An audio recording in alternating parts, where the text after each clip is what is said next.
Quando os caças rompem a velocidade do som, isso ocorre a uma velocidade superior a cerca de 1.225 km por hora, que é a velocidade do som na atmosfera ao nível do mar, também conhecida como Mach 1. No entanto, essa velocidade pode variar dependendo das condições atmosféricas. O fenômeno do estrondo sônico acontece quando a aeronave atinge velocidades supersônicas,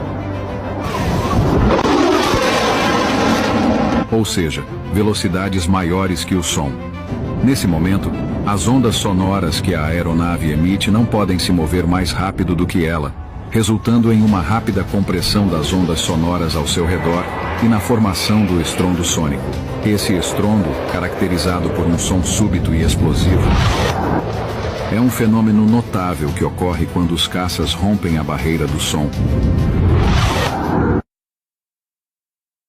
Pear-shaped, but cosmically speaking, we're practically a perfect sphere. Pear-shaped, but cosmically speaking, we're practically a perfect sphere. Pear-shaped.